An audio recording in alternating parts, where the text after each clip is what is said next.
Hello दोस्तों, welcome to commerce session confidence. My name is अमन।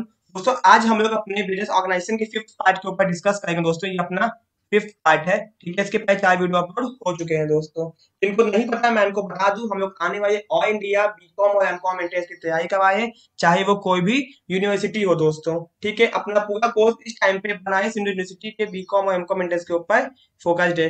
अपना Android app आ चुका है कॉमर्स सेशन का, आप लोग गूगल प्ले स्टोर से डाउनलोड करके वहां पे बहुत सारे फ्री स्टडी मटेरियल पा सकते हैं एंड जाके डेमो टेस्ट सीरीज भी दे सकते हैं बीकॉम और एमकॉम एंट्रेंस के लिए। दोस्तों, ठीक है, तो आज हम लोग डिस्कस करेंगे फॉर्म्स ऑफ बिजनेस के कुछ एक्स्ट्रा चीजों को। ठीक है, हम लोग ने सारी चीजों को पढ़ चुका है कि सो पे पार्टनरशिप क्या होता है, एचयूएफ क्या होता है, पार्टनरशिप क्या होता है, कोऑपरेटिव सोसाइटी क्या होता है, जॉइंट स्टॉक कंपनी क्या होता है। ये पता तो सबको होता है, बट इसमें से क्वेश्चन कुछ एनालिटिकल घुमा के आते हैं, तो इनको हमको डिफरेंशिएट करना होगा। इस चार्ट को आप लोग देखेंगे तो आपको आसानी से चीजें याद हो जाएंगे दोस्तों, क्योंकि ये बहुत इंपॉर्टेंट है। ठीक है, तो सबसे पहले हम लोग देखेंगे कि इनका फॉर्मेशन। दोस्तों, जो सो पे पार्टनरशिप है, इसको बनाने के लिए आपको कोई भी फॉर्मेलिटी की जरूरत नहीं पड़ती। इजी टू स्टार्ट, बनाना भी बहुत आसान है, इजी टू स्टार्ट।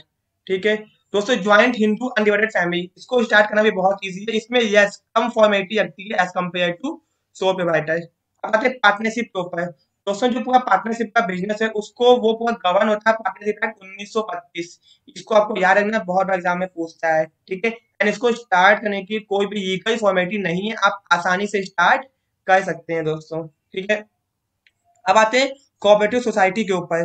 दोस्तों, जो कोऑपरेटिव सोसाइटी होता है, उसको need to follow legal formality, इसको फॉर्मेलिटी फॉलो करनी पड़ती है। इसको स्टार्ट करना इतना भी आसान नहीं है। एंड दोस्तों, ये पूरा गवर्न होता है 1912 कोऑपरेटिव सोसाइटी 1912 एक्ट के हिसाब से। आपको इस ईयर को याद रखना है दोस्तों, ये बहुत इंपॉर्टेंट है।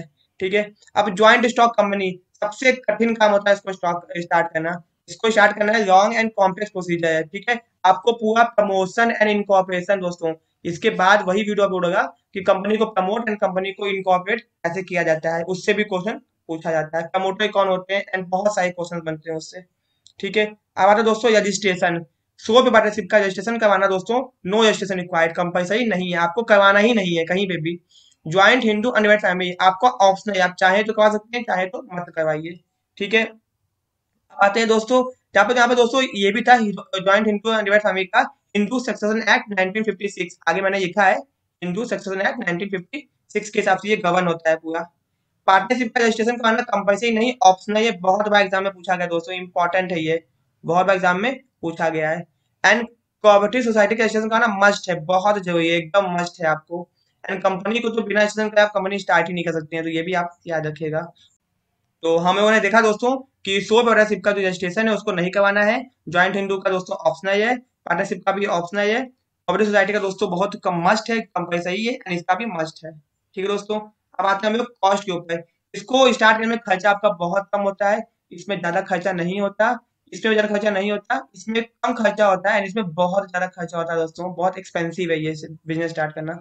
ठीक है, अब आते हैं नंबर ऑफ मेंबर। दोस्तों, आपका सोल पार्टनरशिप के अंदर मिनिमम एक मेंबर, मैक्सिमम एक ही मेंबर होते हैं। आपका एचयूएफ के अंदर दोस्तों मिनिमम दो, मैक्सिमम की कोई लिमिट नहीं बताई गई है। दोस्तों, आपका यहाँ पे आ गया पार्टनरशिप के अंदर मिनिमम दो, मैक्सिमम अगर बैंकिंग का बिजनेस है तो 10, अगर जनरल बिजनेस है तो 20। एंड दोस्तों, अगर आपका ऑप्शन में ऐसा ऑप्शन दिखाई देता है, एज पर कंपनी एक्ट के हिसाब से मैक्सिमम 100 मेंबर होते हैं। पार्टनरशिप एक्ट में कहीं नहीं बताया गया कि मैक्सिमम पार्टनर कितने होंगे, तो दोस्तों आपको ऑप्शंस को देख के टिक करना होगा। मिनिमम तो दो होंगे, मैक्सिमम 10-20 अगर ऑप्शन में दिया है। ठीक है, एंड बैंकिंग बिजनेस में अगर नहीं दिया है कुछ भी एंड ऑप्शन में 100 दिया हुआ है, तो आप लोग 100 को ही टिक करेंगे, याद रखिएगा। दोस्तों, आते हैं कोऑपरेटिव सोसाइटी के ऊपर, मिनिमम 10 मेंबर है, मैक्सिमम की कोई लिमिट नहीं है। अब आते हैं कंपनीज के ऊपर। दोस्तों, मिनिमम पार्टनर होंगे दो, मैक्सिमम होंगे 200 प्राइवेट कंपनी के अंदर। पब्लिक कंपनी के अंदर मिनिमम होंगे 7, मैक्सिमम की कोई लिमिट नहीं है दोस्तों। ठीक है, अब आते हैं स्केल ऑफ ऑपरेशन। दोस्तों, इसका स्केल बहुत लिमिटेड, बहुत छोटा होता है, इन्हें तो ज्यादा बड़ा नहीं कर सकता। इसका स्मॉल मीडियम साइज थोड़ा बहुत इसके मुकाबले तो 100 के मुकाबले बड़ा होता है। इसका भी स्मॉल मीडियम साइज ही बिजनेस होता है, इसका भी स्मॉल मीडियम साइज। दोस्तों, यहाँ पे गलत दिखा के, ये स्मॉल मीडियम नहीं होगा, यहाँ पे आपका यार इसके बिजनेस होगा, बहुत बड़े से बिजनेस किया जाता है। ठीक है, अब आते हैं लायबिलिटी। दोस्तों, इसके अंदर जो लायबिलिटी होती है वो अनलिमिटेड होती है, बहुत बार क्वेश्चन पूछा गया दोस्तों, लायबिलिटी क्या होती है, अनलिमिटेड होती है दोस्तों, आपको इसको याद रखना होगा। ठीक है दोस्तों, सो पे पार्टनरशिप की। अब आते हैं हम लोग एचयूएफ के अंदर, मेंबर्स की लायबिलिटी लिमिटेड होगी एंड क्रेडिटर की लायबिलिटी अनलिमिटेड होगी, इसको याद रखिएगा। फिर दोस्तों आते हैं हम लोग अपने आगे के टॉपिक पे, पार्टनरशिप। पार्टनरशिप में पार्टनर्स की लायबिलिटी अनलिमिटेड होगी दोस्तों, याद रखिएगा। फिर दोस्तों आपका कोऑपरेटिव सोसाइटी के अंदर आपकी लायबिलिटी लिमिटेड रहेगी, आपने जितना कैपिटल कंट्रीब्यूट किया है उसके हिसाब से, ठीक है। एंड दोस्तों इसके अंदर आपकी लायबिलिटी, कंपनीज के अंदर लायबिलिटी लिमिटेड रहेगी। ऐसे तो 3 ठो होती है, वो हम बाद में देखेंगे, बट अगर नॉर्मल बात की जाए तो लायबिलिटी लिमिटेड होगी, ठीक है दोस्तों। अब आते हैं कंटिन्यूटी। दोस्तों ओनर के ऊपर डिपेंड करती है, ओनर है, अब भैया बिजनेसमैन का, और बिजनेसमैन ही मर गया तो बिजनेस बंद हो जाता है। On the death of HUF के अंदर, ऑन दी डेथ ऑफ कर्ता, अगर कर्ता मतलब जो बिजनेस का हेड ऑफ द फैमिली होता है, अगर उसकी डेथ हो जाती है तो मेंबर, जो नेक्स्ट एडेस्ट मेंबर होगा वो हेड बन जाएगा, मतलब बिजनेस के ऊपर कोई दिक्कत नहीं आती है, ठीक है। एंड दोस्तों इसमें कम्युनिटी पार्टनर के ऊपर डिपेंड करती है, पार्टनर चाहे तो बंद कर दे, पार्टनर चाहे तो ना बंद करे, बट अगर दोस्तों सारे पार्टनर की डेथ हो जाए, या फिर अगर मान लीजिए 5 पार्टनर थे, 4 पार्टनर्स की डेथ हो जाए, तो बिजनेस अपने आप पार्टनरशिप डिसॉल्व हो जाएगा, बंद हो जाएगा।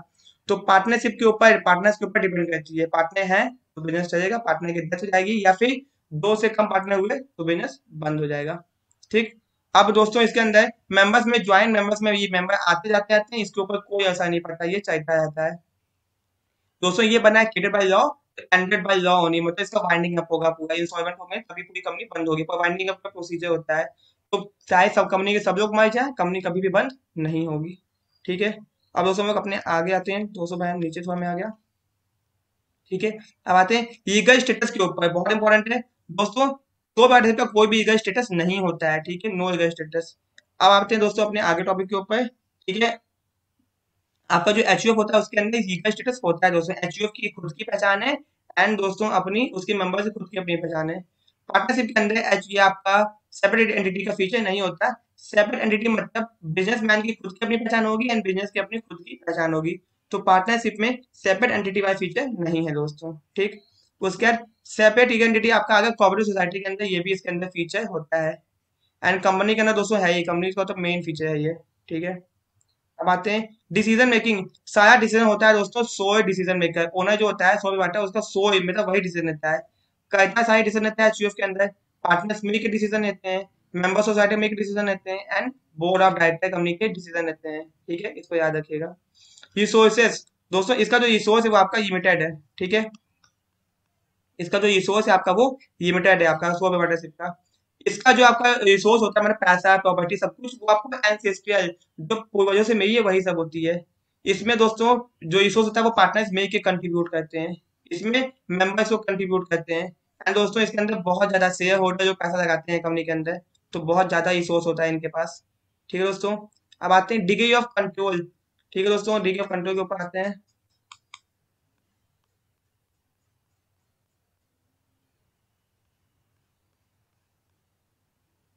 डिग्री ऑफ कंट्रोल, तो दोस्तों जो कंट्रोल होता है वो होता है ओनर के हाथ में, इसमें कंट्रोल होता है क्रेता के हाथ में, इसमें कंट्रोल होता है पार्टनर्स के हाथ में, इसमें कंट्रोल होता है मेंबर्स के हाथ में जो इलेक्ट किए गए, एंड इसमें होता है बोर्ड ऑफ डायरेक्टर्स के हाथ में, इसको याद रखिएगा दोस्तों, ठीक है। अब शेयरिंग ऑफ प्रॉफिट, पूरा प्रॉफिट होता है दोस्तों किसका, सोल प्रोप्राइटरशिप का, इसमें मेंबर्स को मिलता है इक्वल प्रॉफिट, ठीक है। उसके बाद इसमें प्रॉफिट शेयरिंग इशू के हिसाब से बढ़ जाता है, इसमें मेंबर्स को मिलता है उनके कैपिटल कंट्रीब्यूशन के हिसाब से, और दोस्तों इसमें शेयर होल्डर को डिस्ट्रीब्यूट भी किया जाता है और प्रॉफिट को रिटेन करके भी रखा जाता है, ठीक है। तो अपना ये था। अब आते हैं बिजनेस की सीक्रेसी। दोस्तों इसके अंदर वेल मेंटेन रहती है, क्योंकि बिजनेसमैन अकेला है तो सब कुछ मेंटेन रहेगी। इसके अंदर मेंबर्स के बीच में एचयूएफ के अंदर एचयूएफ के अंदर बांटी जाती है, मेंबर्स के बीच में सीक्रेसी सबको पता होती है, शेयर्ड अमंग्स पार्टनर्स को सबको पता होती है। तो इसमें सीक्रेसी की कमी है, इसमें भी कमी है, शेयर्ड अमंग्स मेंबर इसमें भी कमी है, एंड इसमें तो सीक्रेसी पॉसिबल ही नहीं है कंपनी के अंदर दोस्तों, ठीक है, इसमें सीक्रेसी पॉसिबल नहीं है दोस्तों, ठीक है। एंड दोस्तों इसको वन मैन शो भी कहा जाता है, वन मैन शो, इसको याद रखिएगा, वन मैन शो कहा जाता है पार्टनरशिप वाले को, ठीक है। सॉरी पार्टनरशिप कह रहा हूँ मैं, शो पार्टनरशिप को वन मैन शो कहा जाता है, क्योंकि सब काम वही करता है।